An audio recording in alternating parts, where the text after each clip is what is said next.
Bonsoir Fabrice Divisio, merci d'être avec nous en direct sur RT France.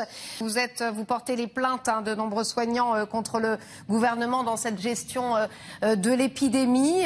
Où vous en êtes? Quelles sont vos chances justement de succès dans ces plaintes? Parce qu'il y a ça aussi, peut-être on le dit souvent, qui pousse aussi le gouvernement à sortir le parapluie. Ces plaintes au pénal que les ministres subissent, ils ne prennent pas les bonnes décisions.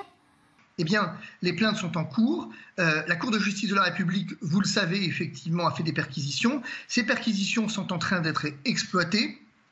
Nous avons le parquet de Paris qui a ouvert une information judiciaire et nous avons effectivement une plainte contre Jean Castex qui a été rejetée hier parce que celle-ci émanait d'une association qui, estime-t-on, n'a pas d'intérêt à agir et n'a pas effectivement de légitimité. Eh bien, c'est pas grave. Je vous annonce très officiellement qu'entre demain et lundi, environ 1000 plaintes vont être déposées contre Jean Castex par des citoyens excédés de cette situation, excédés d'être pris pour des imbéciles en permanence, excédés d'être infantilisés et excédés qu'on joue sur leur peur. Puisque la seule chose, effectivement, que ce gouvernement comprend, c'est la justice, parce que c'est la seule arme qui nous reste, eh bien, nous la ferons valoir. Mais nous allons, je termine là-dessus, droit dans le mur et à une vitesse qu'on ne soupçonne pas.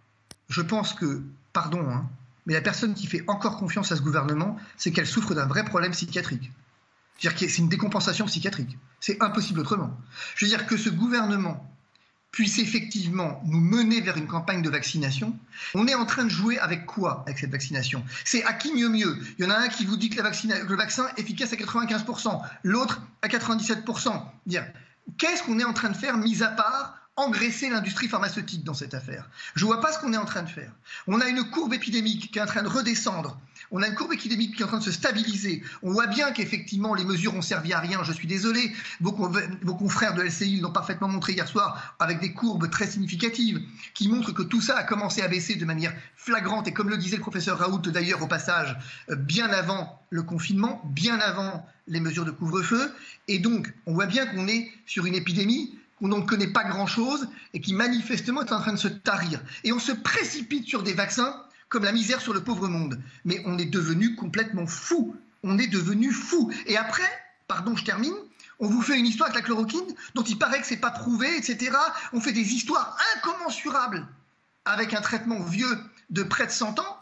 Et là, on vient effectivement donner son adhésion à un vaccin avec une innovation thérapeutique dont personne ne maîtrise la nature, mais on est devenu complètement fou. On est dans un état où on est malhonnête, où on est juste complètement fou. Mais c'est l'un ou l'autre. J'espère effectivement qu'on est juste fou. Merci Fabrice Divisio, avocat de soignants et du